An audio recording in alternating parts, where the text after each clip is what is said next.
Hi നമസ്കാരം. നമ്മുടെ ഇഷ്ടവിശേഷമായ advocate അഞ്ചലിയുടെ ഒരു അടിപൊളി വിശേഷമായിട്ട് വന്നിരിക്കുന്നത്. അപ്പോൾ എല്ലാവർക്കും നല്ലൊരു ദിവസം ആശംസിച്ചുകൊണ്ട് തന്നെ വിശേഷത്തിലേക്ക് പോകാം.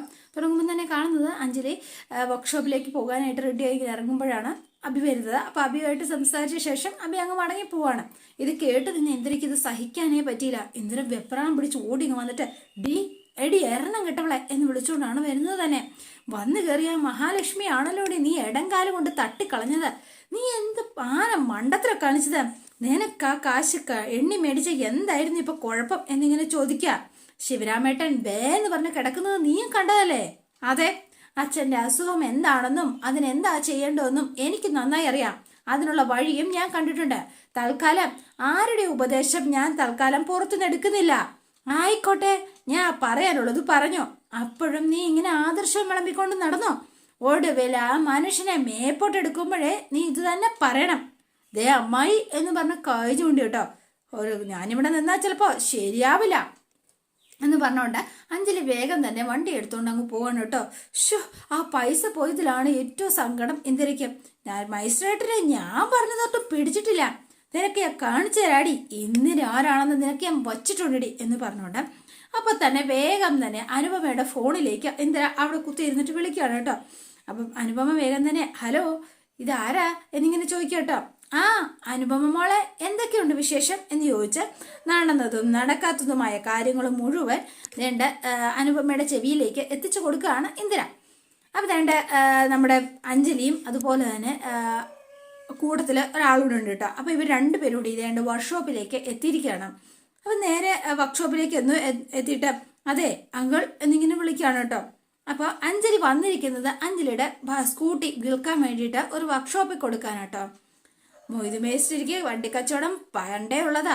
എനിക്ക് വേണ്ടപ്പെട്ടവരുള്ളവരായതുകൊണ്ട് മേശ്ശേരി ശരിക്കും പറഞ്ഞാൽ ഉറപ്പായിട്ടും ആ പൈസ എന്താണെങ്കിലും അതിൽക്കാർ കൂടുതൽ മേടിച്ച് തരുകയുള്ളൂ. ഇടയ്ക്ക് വന്നിട്ട് മേശ്ശേരി അല്ലെങ്കിൽ ഞാൻ ഇടയ്ക്ക് വന്നേ ഇവിടെ ചായ കുടിക്കാനൊക്കെ വരുമ്പോൾ ഞങ്ങൾ തമ്മിൽ കാണാറുണ്ട്. ഞങ്ങൾ ശിവരാമേട്ടൻ്റെ ആ ഒരു സാഹചര്യത്തെക്കുറിച്ചും ആ സന്ദർഭത്തെക്കുറിച്ചും ഒക്കെ ഞങ്ങൾ ഇടയ്ക്ക് സംസാരിക്കാറുണ്ട് എന്നിങ്ങനെ സഹദേവൻ ഇങ്ങനെ പറയാണ് കേട്ടോ. മോൾ ഇവിടെ നിൽക്കാം, ഞാൻ മേസ്തിരി അവിടെ ഉണ്ടോ നോക്കട്ടെ എന്ന് പറഞ്ഞുകൊണ്ട് ഇദ്ദേഹം നേരെ അകത്തേക്ക് കയറി പോവാണ് കേട്ടോ. അപ്പൊ വേഗം തന്നെ അഞ്ജലി അവിടെ ഇങ്ങനെ പുറത്ത് ഇങ്ങനെ നോക്കി നിൽക്കുകയാണ്. പക്ഷെ അഞ്ജലിക്ക് ഭയങ്കര സങ്കടത്തിലാണ്. കാരണം അഞ്ജലിക്ക് ഏറ്റവും ഫേവറേറ്റ് പ്രിയപ്പെട്ടെന്നാണ് ഈ സ്കൂട്ടർ എന്ന് പറയുന്നത്. അപ്പൊ അതിനകത്ത് ഹെൽമെറ്റ് ഒക്കെ എടുത്ത് വെച്ചു. എന്നിട്ട് ബാഗൊക്കെ എടുത്ത് കൈ പിടിച്ചു. താക്കോലും കൈ പിടിച്ചിട്ട് ആളിങ്ങനെ വെയിറ്റ് ചെയ്ത് സങ്കടപ്പെട്ടിങ്ങനെ നിൽക്കുകയാണ്. പിന്നെ കാണുന്നത് നമ്മുടെ അർജുനെയും അതുപോലെ തന്നെ അമ്പാടീനെയാണ്. അപ്പൊ രണ്ടുപേരോട് അങ്ങോട്ടേക്ക് വരികയാണ്. ആ ദേ നീ ഇവിടെ ഇറങ്ങിക്കോ, എനിക്കേ അത്യാവശ്യമായിട്ട് ബാങ്കിൽ പോകാൻ നേരമായി. ഓ ശരി ആയിക്കോട്ടെ, ഞാൻ ചോദിച്ചില്ലേ കാശ് അതിങ്ങിതാ എന്നിങ്ങനെ പറയുകയാണ് അമ്പാടി നമ്മുടെ അർജുനോട്. വേഗം തന്നെ അർജുനെടുത്ത് കൊടുത്തിട്ട് എണ്ണ ഒന്നും വേണ്ട ഇങ്ങത്താ എന്ന് പറഞ്ഞു കേട്ടോ. ഒരു കാര്യം ഞാൻ പറഞ്ഞേക്കാം, ഇത് കടവാട്ടോ, അല്ലാതെ ശമ്പളമൊന്നും അല്ല. ഇത് ഈ മാസം തന്നെ എത്രാമത്തെ തവണ നിന്റെ സ്കൂട്ടർ വഴിയിലാകുന്നതെന്ന് നിനക്കറിയാമല്ലോ. അതുകൊണ്ട് നീ അത് കിട്ടുന്ന കാശിന് വിട്ടെന്ന് ഒഴിവാക്കാൻ നോക്ക്. അതാ ബുദ്ധി ഉപദേശിച്ചതിന് നന്ദി. പക്ഷേ സാർ ഒരു കാര്യം ഓർക്കണം, എൻ്റെ അച്ഛൻ്റെ പേര് ശങ്കരൻകുട്ടി എന്നാ, അല്ലാതെ അഡ്വക്കേറ്റ് രാഘവനുണ്ണി എന്നല്ല. അയ്യോ ആണോ? അപ്പൊ ഇതുവരെ നിന്റെ അച്ഛൻ പേര് മാറ്റിയില്ലായിരുന്നു അല്ലേ? അത് മോശമായി പോയല്ലോ. ഡഡടാ മതി, ഒന്ന് ഡ്രോപ്പ് ചെയ്യാൻ സഹായിച്ചതിന് ഒരുപാട് സന്തോഷം. അതിനു വേണ്ടിയിട്ട് കൂടുതൽ ഉപദേശവും വേദാന്തവും ഒന്നും എന്നോട് വേണ്ട. സാർ എന്താണെന്ന് പെട്ടെന്ന് വണ്ടി വിടാൻ നോക്ക്. അവൻ്റെ ഒരു ഉപദേശം, ഇവൻ്റെ ഒരു കാര്യം. എന്നിട്ട് അമ്പാടി നേരെ ദേഷ്യപ്പെട്ട് ഇറങ്ങി പോവാണ് കേട്ടോ. അതായത് അഞ്ജലി ബൈക്ക് വെക്കാൻ വന്ന ആ ഷോപ്പിൽ തന്നെയാണ് അമ്പാടിയുടെ ആ ഒരു വണ്ടിയും നന്നാക്കാൻ കൊടുത്തിരിക്കുന്നത്. അമ്പാടി ഭയങ്കര സ്പീഡിൽ ഇങ്ങനെ നടന്ന് വന്നുകൊണ്ടിരിക്കുന്ന സമയത്താണ് അഞ്ജലിയെ കണ്ടത്. എൻ്റെ ഈശ്വര, ഈ വക്കീൽ പെണ്ണെന്താ ഇവിടെ എന്ന് പെട്ടെന്ന് കൊണ്ടു ആള് വേഗം അവിടെ കിടന്ന ഒരു ഓട്ടോറിക്ഷയുടെ മറവിലേക്ക് മാറി ഇങ്ങനെ നിൽക്കാണ് കേട്ടോ. കണ്ടാ പെട്ടു, ഭയങ്കര എന്നൊക്കെയല്ലേ പറഞ്ഞു പിടിപ്പിച്ചിരിക്കുന്നത്. എന്ത് ചെയ്യാൻ പറ്റും? അപ്പൊ ആള് എൻ്റെ പൊന്നോ, ഈ കൊച്ചിവിടെ നിൽക്കുന്നത് കണ്ടാ പ്രശ്നമാണല്ലോ. അതെ, അർജുൻ അങ്ങ് പോവുകയും ചെയ്തു. അപ്പോഴേക്കും ദേണ്ട മൊയ്തു മേശ്ശേരിയെ വിളിച്ചുകൊണ്ട് വന്നിരിക്കുകയാണ്. നമസ്കാരം മേശ്ശേരി. അതെ വക്കീലാണല്ലേ? എനിക്കറിയാം, ശിവരാമകൃഷ്ണൻ ഇടയ്ക്ക് എന്നെ കാണുമ്പോൾ പറയാറുണ്ടായിരുന്നു എന്നിങ്ങനെ പറയാണ്. അപ്പോൾ ഇതാണല്ലേ സ്കൂട്ടർ എന്നിങ്ങനെ നോക്കി അദ്ദേഹം ഇത് ചുറ്റിനും നടന്നിങ്ങനെ ശ്രദ്ധിച്ച് നോക്കുക. വണ്ടി ഏതാ വർഷം എന്ന് ചോദിച്ചോ. വർഷവും മോഡലും ഒന്നും നോക്കി മേശ്ശേരി വിലയിടല്ലേ എന്നിങ്ങനെ പറയുകയാണ്. അപ്പോൾ ദേ ഇവൾക്ക് വളരെ വേണ്ടപ്പെട്ട കുട്ടിയാണ്, അല്ലെങ്കിൽ വേണ്ടപ്പെട്ട വണ്ടിയോ. പക്ഷെ അത് വിൽക്കാൻ കൊണ്ടുവന്നത് വേറെ നിവൃത്തിയില്ലാത്തത് കൊണ്ട് മാത്രമാ, വേറെ വഴികളില്ലാത്തത് കൊണ്ടാ. എങ്ങനെയെങ്കിലും ഉടൻ തന്നെ വിറ്റ് ഇവക്ക് മാക്സിമം കാശ് അവക്കൊന്ന് വാങ്ങിക്കൊടുക്കണം. അത് മാത്രമേ ഉള്ളൂ. അത് കഴിഞ്ഞ് വേണം ഇവൾക്ക് ഇവളുടെ അച്ഛൻ്റെ ചികിത്സയ്ക്കുള്ള മരുന്ന് വാങ്ങാനായിട്ട്. അതുകൊണ്ടാണ് ഞാൻ പറയണത്. മനസ്സിലായി? വണ്ടി ഞാൻ എന്താണേലും ഒന്ന് നോക്കട്ടെ. എന്നിട്ട് അദ്ദേഹം ഇത് ചുറ്റും നടന്നിങ്ങനെ വണ്ടിക്ക് ചുറ്റും ഇങ്ങനെ നോക്കുകയാണ് കേട്ടോ. ഇനിയിപ്പോൾ എന്തെങ്കിലും പ്രശ്നം ഉണ്ടെങ്കിൽ അതും പ്രശ്നമാകുമല്ലോ. അപ്പോൾ അമ്പാടിയാണെങ്കിൽ എൻ്റെ ദൈവമേ, ഞാൻ ഇനി എന്ത് ചെയ്യും? വർക്ക്ഷോപ്പിലോട്ട് നേരിട്ട് പോകാനും പറ്റില്ല. അതെ, ചെന്നാലോ നേരെ ഞാൻ വലിയ CEO എന്നൊക്കെയല്ലേ വെച്ച് ശരിക്കും നെറ്റേഷ്യ സൊല്യൂഷൻസ്. അവൻ്റെ ഒരു തല, എന്ത് പറയാനാ, അവൻ്റെ തലമണ്ട അടിച്ചു പൊട്ടിക്കാ ചെയ്യേണ്ടത് എന്നൊക്കെ പറഞ്ഞ് അമ്പാടിക്ക് കലി വരിക കേട്ടോ. മനുഷ്യന് പുറത്തിറങ്ങി നടക്കാൻ പറ്റാത്ത അവസ്ഥയായി. CEO എന്ന് പറഞ്ഞിട്ട് ചെറിയൊരു സ്കൂട്ടറിന് വേണ്ടിയിട്ട് അവിടെ ചെന്ന് എങ്ങനെ ക്യൂ നിൽക്കും? അല്ലെങ്കിൽ അതെങ്ങനെ കടം പറഞ്ഞ് മേടിച്ചോണ്ട് പോകും? ഒരു രക്ഷയില്ല. ഇവനെ കൊണ്ട് ഞാൻ മടുത്തു എന്നൊക്കെ പറഞ്ഞുകൊണ്ട് ഇവനെ വിളിച്ച് 2 വർത്തമാനം പറയാം എന്ന് പറഞ്ഞ് അമ്പാടിയെ ഫോൺ വിളിക്കാനായിട്ട് അമ്പാടി നേരെ വേഗം തന്നെ അർജുൻ്റെ ഫോൺ വിളിക്കാൻ വേണ്ടിയിട്ട് എടുത്തുകൊണ്ട് അങ്ങോട്ടേക്ക് മാറിപ്പോവാണ് കേട്ടോ. അവിടെ നിന്ന് അഞ്ജലി കാണുമല്ലോ. ഫോണിലേക്ക് വിളിച്ചു അമ്പാടി, നേരെ അർജുൻ്റെ ഫോണിലേക്ക് വിളിച്ചു വേഗം തന്നെ. എന്ത് പറ്റി? പിന്നെയും വല്ല ഉപദേശം വേണോ ശങ്കരൻകുട്ടി ചേട്ടൻ്റെ മകന്? ശങ്കരൻകുട്ടി ഇടാ കോപ്പ്, ഞാനൊരു കാര്യം പറഞ്ഞേക്കാം. നിന്റെ കവളിൽ മറുകുള്ള ആ ചുന്ദരി ഉണ്ടല്ലോ, എനിക്കിപ്പോ ജീവിക്കാൻ പറ്റാത്ത അവസ്ഥയായി. അവളിപ്പോ വർക്ക്ഷോപ്പിന്റെ ഫ്രണ്ടിൽ വന്ന് നിൽക്കുന്നു. അതുകൊണ്ട് ഞാൻ ആകെ പെട്ടു നിൽക്കുക എന്ന് പറഞ്ഞു. അഞ്ജലിയോ? അവളെന്താ അവിടെ? എനിക്കറിയില്ല. ഒരു കാര്യം ഞാൻ പറഞ്ഞേക്കാം. നേരിട്ട് വന്ന് ചെന്ന് ഞാൻ ചോദിക്കാൻ പറ്റില്ലല്ലോ. ഞാനല്ലേ അവളുടെ മുന്നിൽ നേരിട്ട് ചെന്ന് ചോദിക്കാൻ പറ്റുമോ? അമ്പാടി സാറല്ലേ. എനിക്കതല്ല പ്രശ്നം. അവൾ അവിടെ നിൽക്കുമ്പോ നെറ്റേഷ്യ സൊല്യൂഷൻസിന്റെ CEO എങ്ങനെയാടാ പണി കഴിഞ്ഞ സ്വന്തം സ്കൂട്ടർ കടം പറഞ്ഞ് വർക്ക്ഷോപ്പിൽ നിന്ന് ഇറക്കിക്കൊണ്ട് വരുന്നത്? ഒന്ന് പറഞ്ഞതാടാ. ഇതൊരു വല്ലാത്തൊരു തൊന്തരവായി പോയല്ലോ എൻ്റെ അളിയാ. അയ്യോടാ, ഇനിയിപ്പോ എന്ത് ചെയ്യും? അതിന് എൻ്റെ അടുത്താണോ ചോദിക്കുന്നത്? ഒരു കാര്യം പറഞ്ഞേക്കാം. നീ മര്യാദയ്ക്ക് അവളെ ഇവിടുന്ന് ഡിലീറ്റ് ചെയ്ത് തന്നോ, ഇല്ലെങ്കിൽ എന്നാലേ എനിക്ക് എൻ്റെ വണ്ടി ഇവിടുന്ന് എടുക്കാൻ പറ്റുള്ളൂ. നീ ഒന്ന് വെപ്രാളപ്പെടാതെ, ഞാനിത് തിരിച്ചു വരുക. നീ എന്താണല്ലോ ഫോൺ വെച്ചോ. എങ്ങോട്ട് പോകണം എൻ്റെ ഇത്? എല്ലാ ഏണികളെല്ലാം ഹെലികോപ്റ്റർ പിടിച്ചാണല്ലോ ദൈവമേ എൻ്റെ അടുത്തേക്ക് വരുന്നത് എന്നൊക്കെ പറഞ്ഞ് അമ്പാടി കാലിപ്പി തുള്ളി തുള്ളി നീര് വീണ്ടും അങ്ങോട്ടേക്ക് ചെല്ലുകയാണ്. ഈ സമയം അർജുൻ വേഗം തന്നെ വണ്ടി തിരിച്ചു. കിട്ടുന്നൊരവസരമല്ലേ, പാഴാക്കാൻ പാടില്ലല്ലോ. നേരെ തന്നെ അങ്ങോട്ടേക്ക് ചെല്ലുകയാണ് കേട്ടോ. അങ്ങനെ അമ്പാടിയുടെ അടുത്തേക്ക് നേരെ അർജുൻ തിരിച്ചു വരികയാണ്. പതുക്കെ നടന്നിട്ട് എത്തുന്നുമില്ലല്ലോ എന്ന് പറഞ്ഞ അമ്പാടി നേരെ വേഗം ചെല്ലുകയാണ്. അവള് പോയോ എന്തോ. അപ്പോൾ അതേണ്ട ചേട്ടൻ ഇങ്ങനെ നോക്കിക്കൊണ്ട് നിൽക്കുകയാണ്. സ്കൂട്ടറിന്റെ ആ ഒരു കാര്യങ്ങളൊക്കെ വിൽക്കണമല്ലോ. അപ്പോൾ എത്തി നോക്കുന്നുണ്ട് കേട്ടോ. അവള് കാണാനും പാടില്ലാത്ത അവസ്ഥയിൽ. എൻ്റെ ദൈവമേ, എന്തൊരു കഷ്ടമായത്. അതെ, ശരിക്കും ഇവിടെ നിന്നാ പറ്റില്ല. ദൈവമേ, ഇനിയിപ്പോൾ എന്തിനായിരിക്കും എൻ്റെ കൊന്നെ ഈ കൊച്ചി ഇവിടെ കിടന്ന് കറങ്ങുന്നത്? ഇനിയിപ്പം ഇതൊക്കെ ആകെ പോയല്ലോ. അതാ കൂടെ നിൽക്കുന്നത് തട്ടുകടയിലെ സഹദേവൻ ചേട്ടനാണല്ലോ എന്നിങ്ങനെ പെട്ടെന്നാണ് അമ്പാടി ഓർമ്മത്. മോളെ, ഇതിനെത്രയാ മോള് പ്രതീക്ഷിക്കുന്നത്? മെസ്സിരി, മിനിമം ഒരു 60,000 രൂപയെങ്കിലും കിട്ടണം. അയ്യോ മോളെ, മോളുടെ ആവശ്യം എനിക്ക് മനസ്സിലാവുന്നുണ്ട്. പക്ഷെ എന്ന് കരുതി ഈ സ്കൂട്ടറിന് 60,000 ഒക്കെ കിട്ടണമെന്ന് പറഞ്ഞാൽ ഈ മോഡലൊക്കെ പഴയതല്ലേ. അതുകൊണ്ടാണ് ഞാൻ ഈ പറയുന്നത്. ഏറിയ ഒരു 40, ഒരു 45, അതിൽ കൂടുതൽ പ്രതീക്ഷിക്കരുത്. അയ്യോ മേസ്തരി, അതൊന്നിനും തികയൂല. കുട്ടി, RC ഓണറുടെ അച്ഛൻ ആശുപത്രിയിലായി, കാശിന് കുറച്ച് അത്യാവശ്യമുണ്ട്, നിങ്ങളെ സഹായിക്കണമെന്ന് പറഞ്ഞ ആരെങ്കിലും സ്കൂട്ടറിന്റെ മാർക്കറ്റ് വിലയേക്കാൾ കൂടുതൽ തന്ന് വാങ്ങിക്കോ മോളെ? ഒരിക്കലുമില്ല എന്ന് സഹദേവൻ ചേട്ടൻ ഇങ്ങനെ പറയാണ്. മൊയ്തീൻ മേസ്തരി മാക്സിമം ഇട്ട് തരും. മോള് തൽക്കാലം ചെയ്യുക.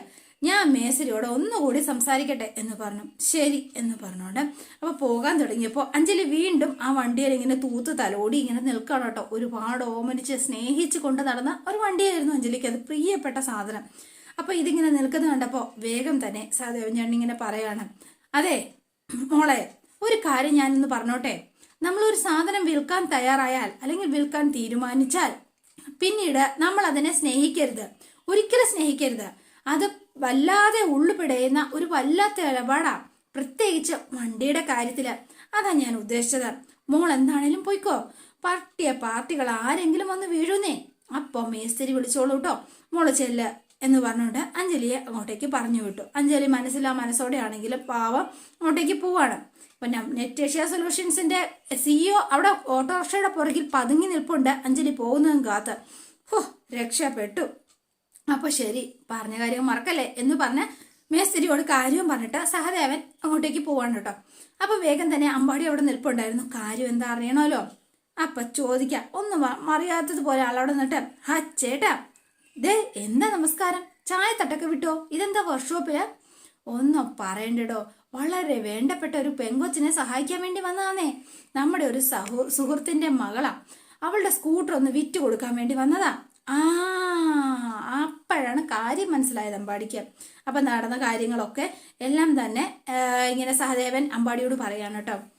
അപ്പം മൊയ്തീൻ വന്നിട്ട് ദേ ഈ വണ്ടി എടുത്ത് അകത്ത് കൊണ്ടുവെക്കുക എന്ന് പറഞ്ഞു നേരെ വർക്ക്ഷോപ്പിനകത്തേക്ക് കൊണ്ടുപോയി വണ്ടി വെക്കുകയും ചെയ്തു കേട്ടോ. കാര്യങ്ങളൊക്കെ അപ്പം മനസ്സിലായി. അപ്പൊ അമ്പാടി നേരെ റോഡിലേക്ക് ഇറങ്ങി ഇങ്ങനെ നിൽക്കുകയാണ്, ഇവനെ വെയിറ്റ് ചെയ്ത്. അപ്പോഴാണോ അർജുൻ വന്ന് വണ്ടി കൊണ്ടുപോയി പുറകെ ചവിട്ടുന്നത്. എടാ എന്തിയടാ അവളെവിടെ എന്നിങ്ങനെ ചോദിച്ചു. അവള് പോയി എന്ന് പറഞ്ഞു. പോയോ? പിന്നെ നീ എന്തിനാടാ എന്നെ വിളിച്ചു വരുത്തിയത്? എന്ത് പറഞ്ഞോടാ? അത് പിന്നെ എനിക്കറിയാവോ, അവളവിടെ വന്നു, അവള് പോയി, അത്ര തന്നെ. എടാ സത്യം പറഞ്ഞ നിന്റെ പെണ്ണിന്റെ കാര്യം വല്ലാത്ത കഷ്ടത്തിലാ കേട്ടോടാ. അവള് വന്നതേ അവളുടെ ആ സ്കൂട്ടർ വിറ്റ് എന്തോ പ്രശ്നങ്ങൾ തീർക്കാനാ. എന്ത് പ്രശ്നം? സാധാരണ ഉള്ള അതേ പ്രശ്നം തന്നെ. ആശുപത്രി കേസ്, അച്ഛന് സുഖമില്ല, പൈസയുടെ പ്രശ്നം, അങ്ങനെ കുറേ പ്രശ്നങ്ങള്. അങ്ങനെ എന്തൊക്കെയോ പ്രശ്നങ്ങളാടാ അവൾക്കുള്ളത്. ഓഹോ, അപ്പോ അതിന് വേണ്ടിയിട്ടല്ലേ അവള് വന്നത്? എന്താണെങ്കിലും പാവം. സത്യം പറഞ്ഞ എടാ നിന്റെ കാര്യം കട്ടാ പോകുക കേട്ടോ. എന്നാ നീ ഒരു കാര്യം ചെയ്യ, നീ വേഗം അങ്ങോട്ടേക്ക് ചെല്ലാം, ഞാനേ ഇപ്പൊ വരാം എന്ന് പറഞ്ഞു. എടാ നീ ബാങ്കിൽ പോകണ്ടേ? ഞാൻ അതൊക്കെ പോയിക്കോളാം. എടാ എന്നെ കൂടെ ഒന്ന് ഡ്രോപ്പ് ചെയ്യ്, ഞാൻ എങ്ങനെ പോകും? നീ എങ്ങനെയും പോ എന്നുള്ള മട്ടില് വേഗം വണ്ടി എടുത്ത് അർജുൻ നേരെ അഞ്ജലിയുടെ പുറകിന് ചെല്ലുകയാണ് കേട്ടോ. അപ്പൊ അഞ്ജലി വെയിലൊക്കെ കൊണ്ട് ഇങ്ങനെ നടന്ന് അങ്ങനെ പോയിക്കൊണ്ടിരിക്കുകയായിരുന്നു. വണ്ടി കൊണ്ടുപോയി നേരെ അഞ്ജലി എടുത്ത് നിർത്തുവാണ്. ഹലോ കൊച്ചു വക്കീലേ എന്ന് വിളിച്ചു. അല്ല ഇതാര്, ഇതെന്താ ഇങ്ങനെ? അല്ല പൊരി വെയിലത്ത് എന്താ ഒരു പദയാത്ര നടത്തുന്നത്? വിരോധം ഇല്ലെന്ന് വെച്ചാ ഞാൻ പോകുന്ന സ്ഥലം എവിടാന്ന് വെച്ചാൽ ഡ്രോപ്പ് ചെയ്യാം, വന്ന് നമ്മുടെ കൊച്ചു വണ്ടിയിലൊന്ന് കയറിയാട്ടെ. ശരി എന്ന് പറഞ്ഞ് നേരെ അഞ്ജലി വന്ന് കയറി. ആൾക്ക് ഭയങ്കര സന്തോഷമായിട്ടോ. അതെ ഞാൻ അർജുനെ ഒന്ന് അല്ലെങ്കിൽ രാജീവിനെ ഒന്ന് കാണാനിരിക്കായിരുന്നു എന്ന് പറഞ്ഞു. എന്തിന്? അത് പിന്നെ മറ്റൊന്നിനുമല്ല, ഞാൻ അച്ഛൻ്റെ സർജറിക്ക് ഒരു 12 ലക്ഷം രൂപ വേണം എന്ന് പറഞ്ഞിരുന്നില്ലേ? അത് ഞാൻ അമ്പാടി സാറിനോട് പറഞ്ഞിട്ടുണ്ട്. അതിനി തൽക്കാലം വേണ്ട എന്ന് പറയാനാ. അതെന്താ, എന്തു പറ്റി എന്ന് ചോദിക്കുകയാണ്. തൽക്കാലം ഒരു കോഴ്സ് ഇഞ്ചക്ഷൻ എടുത്താൽ ആ സർജറി ഒഴിവാക്കാം എന്നാ ഡോക്ടർ പറയണത്. അതിനുള്ള വകുപ്പ് ഞാൻ കണ്ടിട്ടുണ്ട്. അപ്പൊ പിന്നെ ശരി ശരി, അതേതായാലും നന്നായി. അല്ലെങ്കിലും അച്ഛൻ ഈ പ്രായത്തിൽ ഒരു സർജറി ഒഴിവാക്കാൻ പറ്റുമെങ്കിൽ അത് തന്നെയാ നല്ലത്, ഒരു സംശയമില്ല. ഇല്ലെങ്കിൽ ശരിക്കും ബോഡിയൊക്കെ വല്ലാണ്ട് വീക്കായി പോവും. അല്ല അതൊക്കെ പോട്ടെ, താനിപ്പോ എങ്ങോട്ടാ എന്ന് ചോദിച്ചു. അതെ അത് ഞാൻ തൽക്കാലം തീരുമാനിച്ചിട്ടില്ല. തൽക്കാലം എന്നെ കുഞ്ഞപ്പന്റെ ഓട്ടോ സ്റ്റാൻഡിൽ നിന്ന് വിട്ടാൽ മതി. ഓക്കെ ശരി. അപ്പൊ രണ്ടുപേരുടെ ഇത് യാത്ര അങ്ങോട്ടേക്ക് പുറപ്പെട്ടു. അപ്പൊ കവിളത്ത് മറുകുള്ള പെൺകുട്ടി എന്ന് പറഞ്ഞൊരു പാട്ടൊക്കെ വെച്ചാണ് ആള് വണ്ടി എടുത്തിരിക്കും ഓടിച്ചോണ്ടിരിക്കുന്നത്. അപ്പൊ ഇത് കണ്ടപ്പോ തന്നെ അഞ്ജലിക്ക് കാര്യം മനസ്സിലായി കേട്ടോ. ആള് ഭയങ്കര റൊമാൻറ്റിക് ആയിട്ടായിരിക്കുന്നതെന്ന്. അതെ എന്റെ അച്ഛനെ ഹോസ്പിറ്റലിൽ കൊണ്ടുപോകുമ്പോ രാജീവ് കൂടി ഒന്ന് കൂടെ വരണോട്ടോ എന്ന് പറഞ്ഞു. അതിനെന്താ, ഞാൻ കൂടെ വരാലോ എന്ന് പറഞ്ഞു. രാജീവിനോട് ഒന്ന് ചെക്ക് ചെയ്യാനാ. ഓഫ് കോഴ്സ് ഞാൻ വരാലോ എന്ന് പറഞ്ഞു. പക്ഷെ എന്തിനാ എന്നെ ചെക്ക് ചെയ്യുന്നതെന്ന് മനസ്സിലായില്ലല്ലോ. എനിക്കൊരു അസുഖമൊന്നുമില്ലല്ലോ. അസുഖത്തിനല്ല, രാജീവിന്റെ ബ്ലഡിൽ ഷുഗറിന്റെ അളവ് ഇത്തിരി കൂടുന്നുണ്ടോ എന്ന് എനിക്കൊരു സംശയം. ഷുഗറേ പഞ്ചാരയുടെ അതാ ഞാൻ ഉദ്ദേശിച്ചത്. അങ്ങനെ എടോ ആ ഷുഗർ നല്ല ഷുഗർ അല്ലേ, റൊമാൻറ്റിക് ഷുഗർ. എന്താ സെറ്റപ്പ് അല്ലേ? അപ്പൊ ഇവർ രണ്ടുപേരുടെ ഭയങ്കര തമാശയൊക്കെ പറഞ്ഞ് ജോളിയായിട്ട് ഇവരിങ്ങനെ നേരെ അങ്ങോട്ടേക്ക് യാത്ര പോയിക്കൊണ്ടിരിക്കുകയാണ്. ഈ സമയത്താണ് നമ്മുടെ കാവ്യ വഴി വന്ന് ട്രാഫിക് ബ്ലോക്കിൽ ഇങ്ങനെ വന്ന് കിടക്കുകയാണ്. അപ്പോഴാണ് ഈ അർജുനും അഞ്ജലിയും കൂടി വർത്തമാനമൊക്കെ പറഞ്ഞ് ചിരിച്ച് കളിച്ച് വണ്ടിയിൽ പോകുന്നത് പെട്ടെന്ന് ശ്രദ്ധയിൽപ്പെട്ടത്. ഇത് കണ്ടപ്പോഴത്തേനും കാവ്യയുടെ സകല നിയന്ത്രണവും തെറ്റി. എന്നിട്ട് വണ്ടി ഇതൊക്കെ ചാടി ഇറങ്ങാൻ ആള് തുടങ്ങുന്നത്. അപ്പൊ ട്രാഫിക് ആണെന്നുള്ള കാര്യം വരെ മറന്നു പോവാണ് കേട്ടോ. പക്ഷെ അർജുൻ വണ്ടി തിരിച്ചങ്ങ് പോയ സമയത്ത് വേഗം ഇവരുടെ പുറകിന് തന്നെ നേരെ കാവ്യയും ചെല്ലുകയാണ് കേട്ടോ. അങ്ങനെ കുഞ്ഞപ്പന്റെ എന്താ പറയാ ഓട്ടോ സ്റ്റാൻഡിന്റെ അടുത്തേക്ക് എത്തി. അപ്പൊ അവിടെ വണ്ടി ഇങ്ങനെ അർജുൻ ചവിട്ടി നിർത്തുകയാണ്. പുറകെ തന്നെ കാവ്യ കൊണ്ടുവന്ന് അവിടെ ചവിട്ടി നിർത്തി. അഞ്ജലി പുറത്തേക്ക് ഇറങ്ങി കേട്ടോ. അപ്പോൾ ദേ ഈ കാണുന്ന കുഞ്ഞപ്പൻ്റെ ഓട്ടോ സ്റ്റാൻഡ്. അപ്പോൾ ശരി, താങ്ക്സ് അലോട്ട് എന്ന് പറഞ്ഞു നേരെ കൈ കൊടുക്കുകയാണ് കേട്ടോ. ഒരു കൈതാ എന്ന് പറഞ്ഞു. അപ്പൊ ശരി, അപ്പൊ വേഗം തന്നെ കൈയൊക്കെ തൂത്തിട്ട് വളരെ സന്തോഷത്തോടെ കൈ ഇങ്ങനെ കൊടുക്കാണ്. അപ്പൊ താങ്ക് യു എന്ന് പറഞ്ഞു. എന്നിട്ട് എന്നാ ശരി എന്ന് പറഞ്ഞ അഞ്ജലി പോവാൻ തുടങ്ങിയപ്പോൾ അഞ്ജലിയുടെ കൈ വിടുന്നതേ ഇല്ല. ആള് വീണ്ടും വീണ്ടും ഷെയ്ക്കാനും കൊടുക്കാണ് കേട്ടോ. എന്താ രാജീവ് ഇത്? അതെ രാജീവ്, കൈ വിടാനല്ലേ പറഞ്ഞത് എന്ന് ചോദിച്ചു. അതെ, ഒരു ഷെയ്ക്കാന് മാത്രം പോരാ, ഒരു ഹഗ് കൂടി വേണം. അയ്യടെ ഒരു ഹഗ്, ഒരു തൊള്ളി ഞാൻ തരാം എന്ന് പറഞ്ഞ് പേടിച്ച് ഒരു തള്ളും വെച്ച് കൊടുത്തിട്ട് അഞ്ജലി അങ്ങോട്ടേക്ക് പോവാണ് കേട്ടോ. അപ്പൊ വേഗം തന്നെ അഞ്ജലി, ഹലോ അഞ്ജലി എന്ന് വിളിക്കാണ്. എവിടെ പോന്നിടോ താൻ എന്നിങ്ങനെ ചോദിക്കുക. ആളൊരു ചിരിയൊക്കെ ചിരിച്ച് നേരെ കുഞ്ഞപ്പൻ്റെ ഓട്ടോ സ്റ്റാൻഡിലേക്ക് പോയി. ഓ ഹലോ. അപ്പൊ ഇവൻ ഭയങ്കര സന്തോഷത്തിൽ ഇങ്ങനെ നിൽക്കുന്ന സമയത്താണ് കാവ്യ അർജുൻ എന്ന അലറി വിളിച്ചുകൊണ്ട് അങ്ങോട്ടേക്ക് എത്തുന്നത്. അർജുന പെട്ടെന്ന് കണ്ടപ്പോഴത്തേന് എന്തോ പോലെ ആയി. ആളിങ്ങനെ പെട്ടെന്ന് മുഖമൊക്കെ വടിച്ചിങ്ങനെ നിൽക്കുകയാണ്. അതോടെയാണ് ഇന്നത്തെ വിശേഷം അവസാനിക്കുന്നത്. രാക്ഷസി വരുന്നത് പോലെ കാവ്യ വരുന്നുമുണ്ട്. അപ്പോൾ പുതുപുത്തൻ വിശേഷമായിട്ട് വരാം. നിങ്ങൾക്ക് ഇഷ്ടപ്പെട്ടുവെങ്കിൽ ലൈക്ക് ചെയ്യാനും ഷെയർ ചെയ്യാനും സബ്സ്ക്രൈബ് ചെയ്യാനും ഹൈപ്പ് ചെയ്യാനും മറന്നുപോലെ പുതുപുത്തൻ വിശേഷമായിട്ട് കാണാം. Bye and see you again.